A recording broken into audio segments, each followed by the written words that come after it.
여러분, 코로나로 참 어려운 상황에서 우리 난생 처음 집에서 성탄 예배를 드리는 것은 아마 처음이실 텐데요.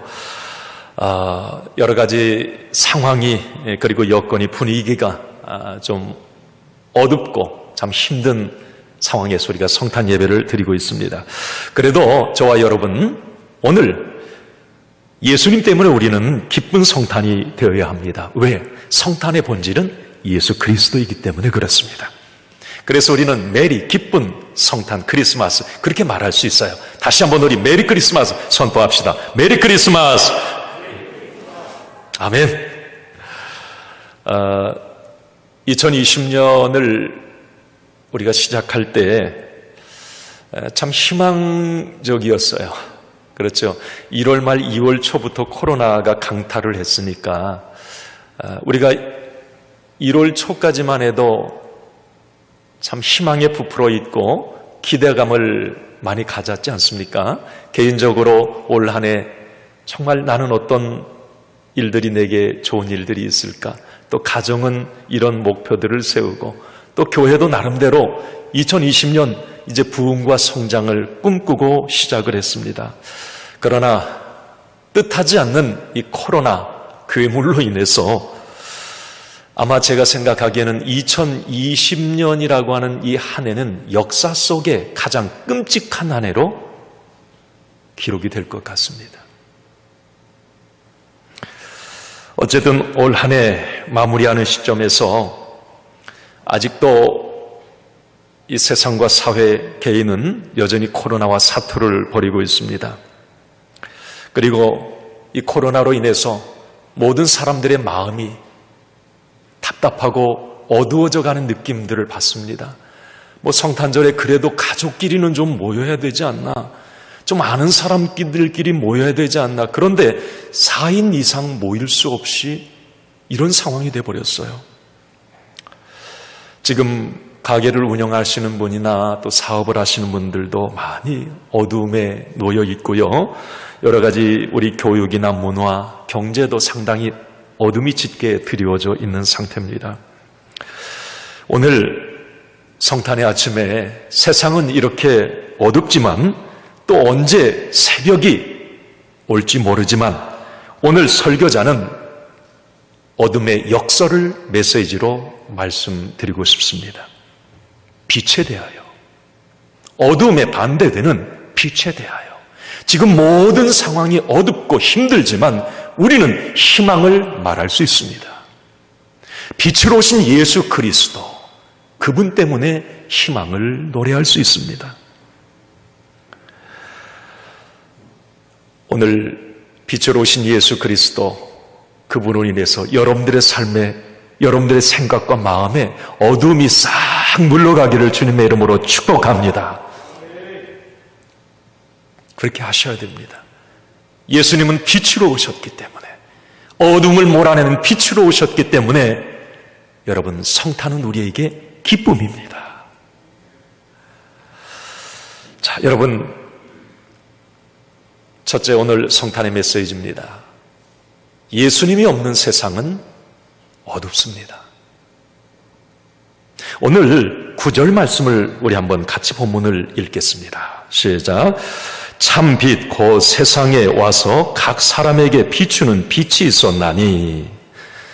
자, 오늘 이 사도 요한은 참 빛이 세상에 왔다 그랬어요. 그래서 그 빛이 세상에 와서 세상을 비추었다, 그렇게 말을 합니다. 여러분, 이것은 뭘 말하느냐면 세상을 비추었다, 세상은 어둡다는 것을 의미하는 거죠. 세상이 밝았다면 예수님은 빛으로 오실 이유가 없습니다. 다른 표현을 썼겠지요. 자, 그러나 세상은 어두웠기 때문에, 예수님 없는 세상은 어두웠기 때문에 예수님은 빛으로 오신 거예요. 참 빛으로 오셨다는 겁니다. 자, 여기서 우리가 이 성경에서 이 빛과 어둠에 대해서 많이 말씀을 해요. 오늘 제가 그래서 말씀의 제목을 빛과 어둠 이렇게 정해보았어요. 자, 성경에서 말하는 빛은 무엇일까? 여러분, 요한 1서 1장 5절 말씀 우리 한번 같이 읽겠습니다. 시작. 하나님은 빛이시라 그에게는 어둠이 조금도 없으시다는 것이니라. 자, 누가 빛이시라고요? 하나님이 빛이시다. 자, 그리고 오늘 9절 말씀에 예수님이 빛이세요. 참 빛으로 예수님은 이 땅에 오셨습니다. 여기서 이제 성경이 말하는 이 빛의 의미는 그러면 분명합니다. 무엇인가? 하나님의 거룩하심, 하나님의 선하심, 온전하심. 다시 말하면 거룩과 선하심과 온전하심 그 자체는 하나님이시고 예수 그리스도예요. 이것이 빛이라는 겁니다. 자, 그러면 어둠은 뭘까? 그것은 하나님의 거룩하심과 선하심, 온전하신 뜻에 미치지 못하거나 반대되는 악을 말합니다. 이게 성경이 말하는 어둠이에요. 결국 이것은 하나님이 없는 세상, 참 빛 대신 예수 그리스도가 없는 사람이 어둠이에요. 자, 여러분, 세상의 일반적인 모습은 어둠을 더 사랑합니다. 요한복음 3장 19절 말씀에 이렇게 표현하고 있습니다. 같이 읽습니다. 곧 빛이 세상에 왔으되 사람들이 자기 행위가 악함으로 빛보다 어둠을 더 사랑한 것이니라. 자, 빛이 세상에 왔대요. 그분이 하나님이시고 예수 그리스도예요. 그러나 사람들은 그 빛보다도 어둠을 더 사랑했다는 거예요. 이게 세상이에요. 어둠의 지배를 받고 있어요. 세상은. 또 여러분, 사람들의 일반적인 모습, 어둠이에요. 그것은 뭐냐면 마가복음 7장 23절에 보면 이렇게 말씀을 합니다.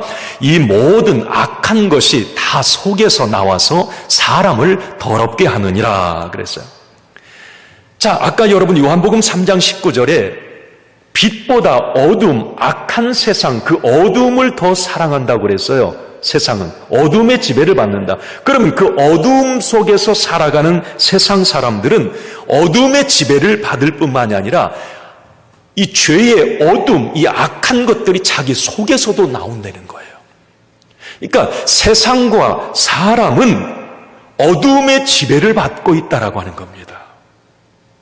그런데 여러분, 중요한 것은 어둠의 끝은, 그 죄악의 끝은 무엇인가? 성경은 우리에게 말씀합니다.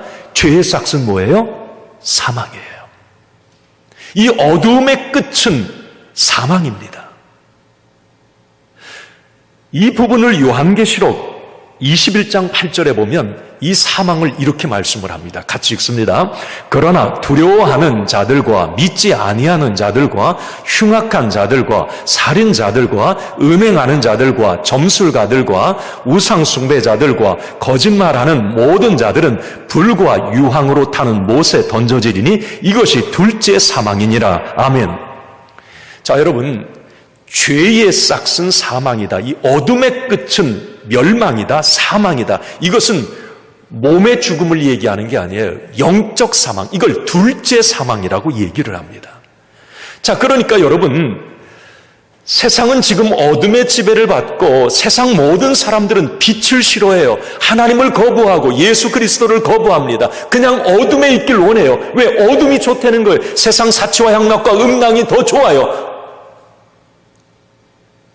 그래서 참빛으로 오신 예수 그리스도를 거부합니다. 그 어두움의 죄의 끝이 뭐냐? 사망이라는 거예요. 둘째 사망, 영원한 사망이라는 겁니다. 지옥이라고 성경은 말씀하고 있는 겁니다. 비극이지요. 자, 그런데 여러분, 이 어두운 세상, 어둠의 지배를 받는 사람, 비극의 마침표를 찍는 놀라운 일이 일어났습니다. 여러분, 오늘 9절 말씀에 참 빛이 이 어두운 세상 각 사람에게 왔어요. 이게 성탄절입니다. 할렐루야.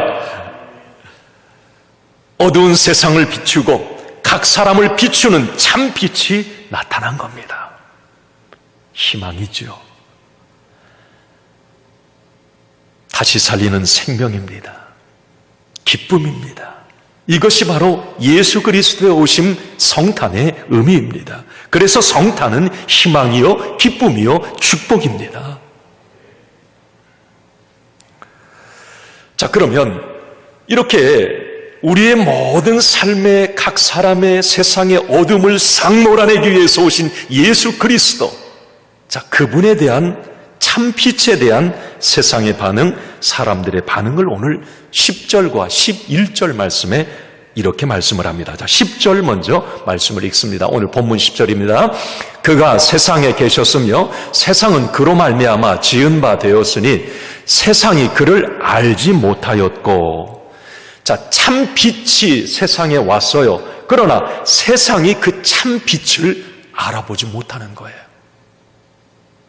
11절에는 이렇게 말씀을 합니다. 같이 읽습니다.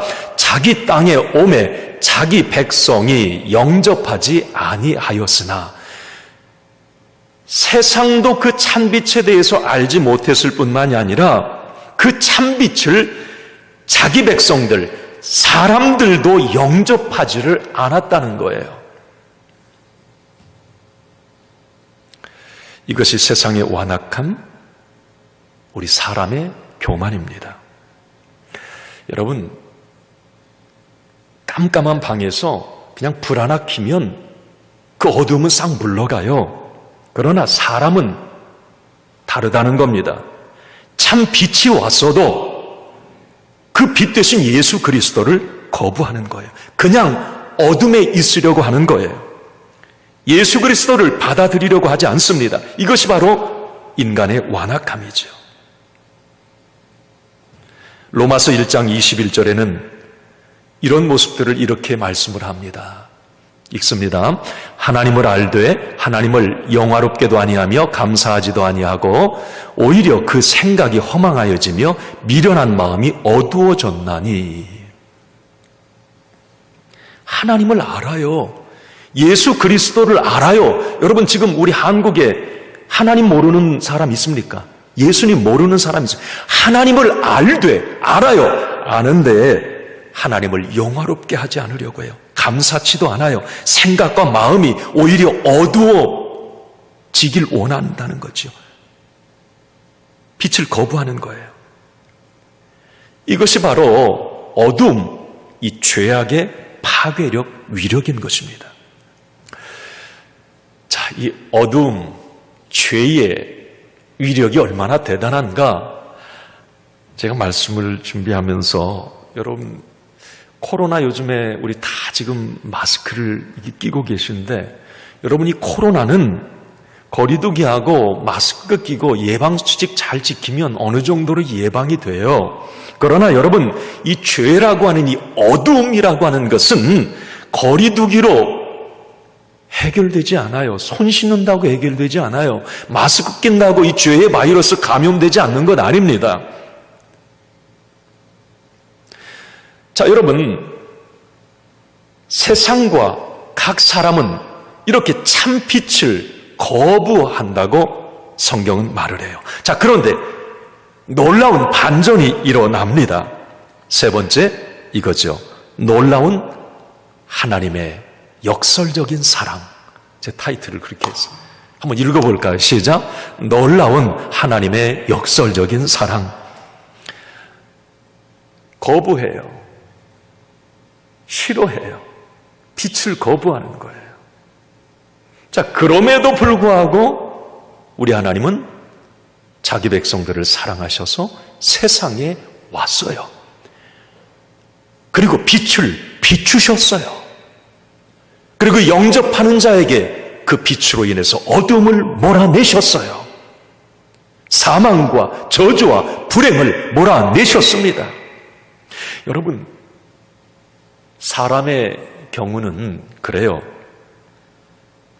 호의를 베풀거나 어떤 뭔가 내가 사랑을 베풀 때 그것을 거부하면 그냥 포기를 합니다. 뭐 안 하고 말지. 내가 뭘 그걸 그렇게 해? 그러나 하나님의 사랑은 다르다는 거지요. 역설적인 사랑입니다. 세상 사람들이 거부하고 알아주지 않고 받아들이지 않았어요. 그럼에도 불구하고 오늘 9절 말씀에 보면 세상에 오셨어요.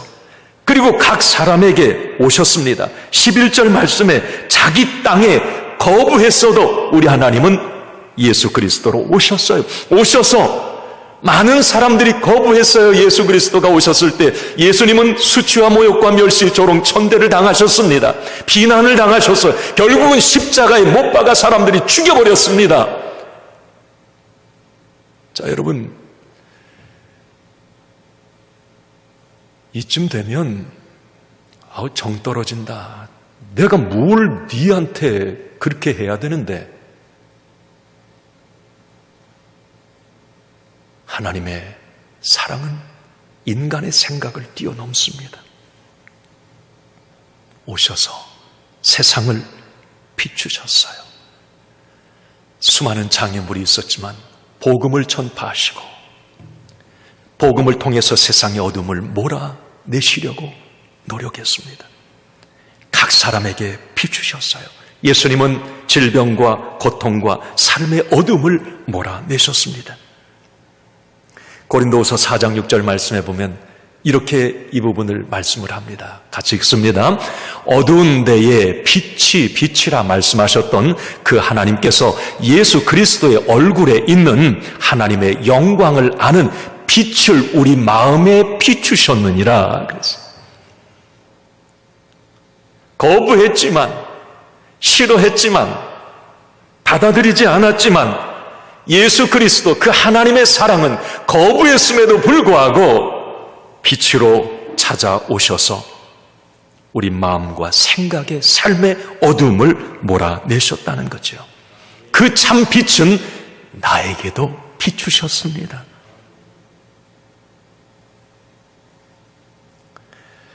새 생명을 얻게 하셨고 죄에서 자유함을 얻게 하셨고 영생과 천국을 얻게 하셨습니다.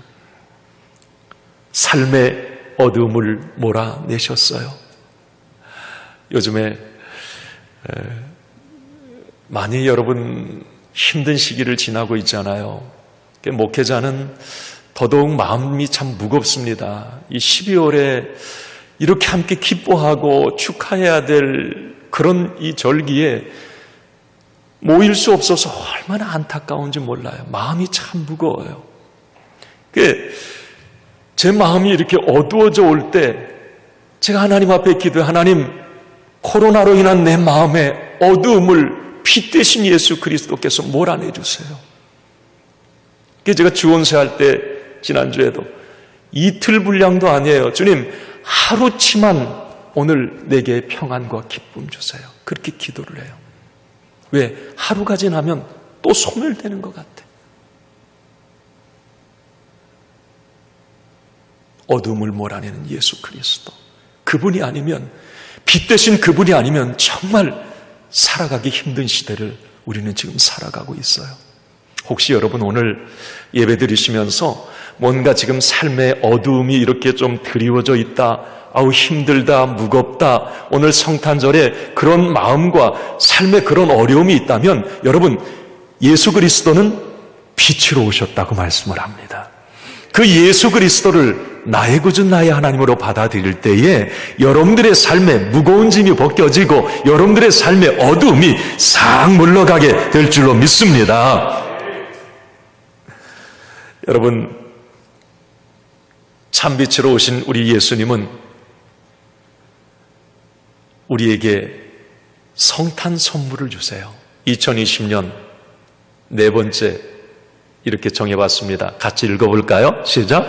2020년 성탄절에 하나님이 주시는 선물. 자, 이거 우리 받아야 돼요, 오늘. 저 이 말씀 이제 드리고 싶어요. 오늘 성탄절에 주시는 선물이 뭘까? 이따 오후에 드라이브 스루에 우리 선물도 받지만 그것보다도 더 어마어마한 선물을 성탄의 우리 주님은 저와 여러분들에게 주세요. 자, 12절 말씀을 같이 읽습니다. 시작. 영접하는 자, 곧 그 이름을 믿는 자들에게는 하나님의 자녀가 되는 권세를 주셨으니. 자, 하나님의 자녀가 되는 권세를 주셨다. 하나님의 자녀가 되었다. 이 놀라운 축복입니다. 예수님의 탄생은 수많은 하나님의 자녀들을 태어나게 했습니다. 이게 바로 성탄의 신비입니다. 자, 그런데 우리가 하나님의 자녀가 되었다. 그것은 오늘 13절에 이렇게 설명을 합니다. 자, 13절 말씀 읽습니다. 이는 혈통으로나 육정으로나 사람의 뜻으로 나지 아니하고 오직 하나님께로부터 난 자들이니라. 아멘. 내가 하나님의 자녀가 된 것은 엄청난 축복이요 특권인데, 내가 하나님의 자녀가 된 비밀은 뭐냐? 혈통으로나 육적으로나 사람 뜻대로 된 게 아니라는 거예요. 내가 부모님이 예수 믿어서 내가 하나님의 자녀가 된 것 아니고, 내가 열심히 노력해서 하나님의 자녀가 된 것 아니라는 거죠. 누구든지 예수 그리스도를 믿음으로 말미암아 하나님의 자녀가 되었다는 겁니다. 여러분, 예수 믿으면 아멘 합시다. 자, 그러면 우리는 하나님의 자녀가 되었어요. 자, 오늘 이 본문에 요한복음 1장 12절 말씀에 하나님의 자녀, 그 뒤에 권세라고 표현을 합니다. 제가 이 말씀을 곰곰이 생각해 봤어요. 하나님의 자녀가 되는 권세. 아니, 하나님의 자녀가 되었으니 이렇게 하면 되는데, 하나님의 자녀가 되는 권세를 주셨다라고 말을 해요? 여러분, 권세라는 말, 다른 성경, 공동번역이나 새번역, 모든 성경에는 특권 이렇게 되어 있습니다. 좀 감이 오십니까? 영어 성경에 보면 라이트, 어떤 권리라고도 얘기를 하고요, 파워, 힘이라고도 얘기합니다. 자, 하나님의 자녀가 되었다는 것은 내게 놀라운 특권이 주어졌다는 거예요. 힘이 왔다는 겁니다. 여러분, 우리가 장관이 되는 권세도 있어요. 특권, 돈의 파워도 있습니다. 든든함도 있어요. 그러나 오늘 하나님의 자녀가 되는 권세, 이것과는 비교가 되질 않습니다. 왜? 여러분, 보이는 권세, 보이는 힘은 자칫 잘못하면 불행의 씨앗이 될 수 있어요. 아니, 그게 없었으면 참 좋았을 걸, 이러는 경우가 참 많아요. 자, 그러나 하나님의 자녀가 되어서 누리는 특권은 우리의 삶을 복되게 하고 풍성하게 하고 아름답게 하고 행복하게 하는 것입니다. 다시 말하면 영과 혼과 육, 전인적인 축복을 주는 것이 하나님의 자녀의 권세입니다. 여러분, 2020년 성탄절에 먼저 이 확신 가지세요. 한번 따라합시다. 내가 예수님을 믿습니다. 나는 하나님의 자녀입니다. 아멘. 여러분들이 예수 그리스도를 나의 구주, 나의 하나님으로 믿고 하나님의 자녀가 되었을 때 하나님은 놀라운 특권, 권세를 주시는데, 이게 이제 성탄의 선물인데, 제가 성경 구절만 쭉쭉 읽고 말씀을 마치도록 하겠습니다. 이게 이제 진짜 자녀가 되는 권세, 특권 아래 누리는 선물이에요. 오늘 성탄절에 여러분 이 말씀을 이제 쭉쭉 읽고 나갈 텐데, 이 복을 나와 가정과 자녀들이 이 선물을 꼭 받게 해주세요. 그렇게 결단하세요. 자, 첫 번째 하나가 로마서 8장 1절과 2절 말씀 같이 읽습니다. 이 은혜가 있어요. 이게 성탄의 선물이에요. 읽습니다. 그러므로 이제 그리스도 예수 안에 있는 자에게는 결코 정죄함이 없나니, 이는 그리스도 예수 안에 있는 생명의 성령의 법이 죄와 사망의 법에서 너를 해방하였음이니라. 아멘. 자, 결코 정죄함이 없나니, 이건 뭘 말합니까? 여러분, 과거를 묻지 않는다는 거예요. 다시 너 죄 있어 이렇게 정죄하지 않는다는 겁니다. 과거의 우리의 모든 실수와 허물과 죄에 대해서 자유함을 얻었다. 이게 하나님의 자녀의 권세예요. 여러분, 많은 세상 사람들은 과거의 발목이 잡혀서 우울증에 빠지고 열등감에 빠지고 삶을 포기하기도 해요. 여러분, 과거 여러분 여기 흠 없고 상처 없고 죄 안 진 사람이 어디 있겠어요? 자, 그러나 그것에 발목 잡혀서는 안 돼요. 하나님의 자녀의 권세 가운데 하나가 뭐냐면, 마귀도 참소하지 못해요. 우리를 죄 있다 말하지 못하는 거. 하나님이 우리를 의롭다 말씀하여 주셨습니다. 결코 정죄하지 않는다고 말씀을 합니다. 여러분, 그 생각이 납니다. 루터가 종교개혁할 때 하나님의 일을 하는데 왜 그렇게 반대자들이 많아요? 이제 기득권을 가진 당시의 카톨릭 이 사제들이 루터 종교개혁을 반대합니다. 막 비난하고 심지어는 이 첩자를 보내서 죽이려고까지 하고, 이 루터가 이제 하나님의 일을 하다가 지쳐서 나 안에 낙심에 빠졌어요. 그리고 어느 날 이 루터가 밖에 나갔다 산책을 하고 돌아오니까 그 아내가 상복을 입고 있는 거 아니겠어요? 그 루터가 깜짝 놀라는 거 아닙니까? 아니, 당신 누가 지금 돌아가셨어요? 그때 이 부인이 이렇게 말을 합니다. 하나님이 돌아가셨어요. 루터가 깜짝 놀라서, 아니, 이 사람이 지금 무슨 얘기하는, 하나님이 죽다니, 하나님이 돌아가셨다니.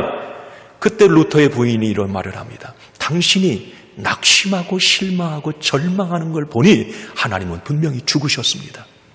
그래서 내가 이게 상복을 입고 있어요. 여러분, 큰 의미가 있어요. 우리 로마서 8장 33절 이 말씀을 같이 읽습니다.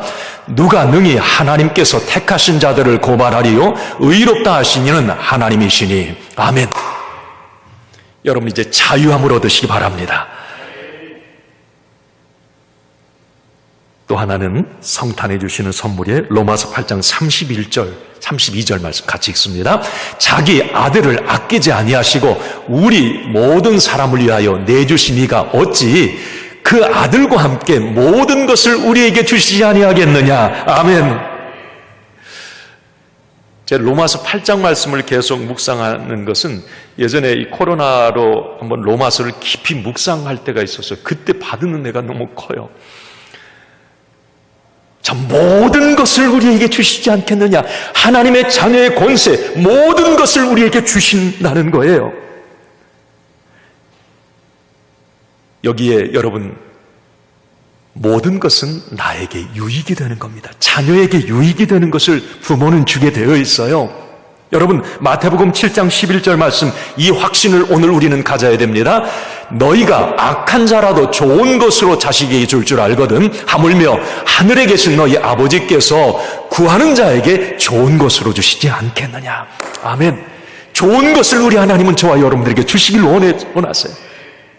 자, 오늘 하나님, 나는 이게 필요합니다. 하나님, 나에게 이것을 주세요. 하나님, 나는 이것을 지금 위해서 기도하고 있습니다. 하나님은 좋은 것을 주시길 원하십니다.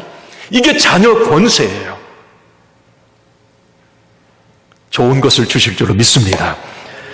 로마서 8장 39절 보면 이게 또 하나님의 선물이에요. 같이 읽습니다. 높음이나 깊음이나 다른 어떤 피조물이라도 우리를 우리 주 그리스도 예수 안에 있는 하나님의 사랑에서 끊을 수 없느니라 그랬어요.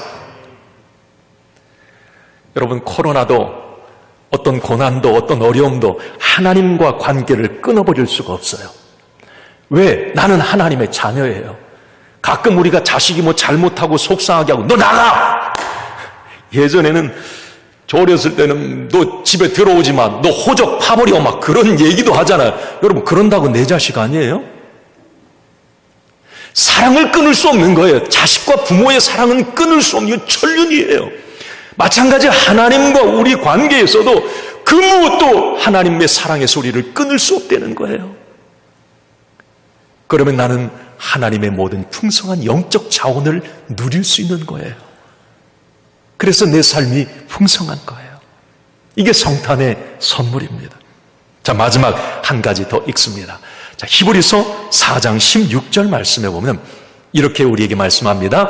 그러므로 우리는 긍휼하심을 받고 때를 따라 돕는 은혜를 얻기 위하여 은혜의 보좌 앞에 담대히 나아갈 것이니라. 아멘. 제가 지난주 목요일 날 이 말씀 묵상하면서 너무 큰 은혜를 받아서 오늘 여기다가 하나를 또 적어봤어요. 때를 따라 돕는 은혜를 주신다는 거, 하나님의 자녀들에게 때를 따라. 여러분, 내 때가 어렵고 힘들 때도 있고 고통스러울 때도 있고 어두울 때도 있어요. 그러나 은혜의 보좌 앞에 언제든지 나는 자녀이기 때문에 담대히 나아갈 수 있다는 거예요. 그리고 하나님의 돕는 은혜를 내가 받을 수 있다는 겁니다. 여러분, 오늘 내가 하나님의 자녀가 되었다고 하는 것, 이건 너무 큰 축복이에요. 성탄의 예수 그리스도께서 우리에게 오셔서 나를 자녀 삼으신 것, 이건 너무 큰 축복입니다. 이렇게 결론을 내립니다. 2020년 우리 성탄에 지금 와서 세상의 유일한 소망이 뭘까? 지금 이 시대의 사람들에게 유일한 희망이 뭘까? 백신일까? 코로나 잡아도 또 다른 질병과 바이러스, 자연재해, 인재 등과 우리는 계속 싸워야 될 겁니다. 세상 온 인류 유일한 소망은 예수 그리스도이십니다. 참 빛으로 오신 예수 그리스도가 유일한 소망이십니다. 여러분, 오늘 결단합시다. 예수 백신 맞으면 내 삶의 어두움은 물러갑니다. 예수 백신을 맞으면 영과 혼과 육이 강건할 수 있습니다. 풍성한 삶을 누릴 수 있습니다. 오늘 성탄절에 예수님이 세상의 백신으로, 나의 백신으로, 나의 치료자로 이 땅에 오신 날입니다. 그래서 오늘 예수 믿는 나는, 우리는 이렇게 다시 선포할 수 있습니다. 메리 크리스마스! 한번 여러분도 해보세요. 메리 크리스마스! 기도하겠습니다.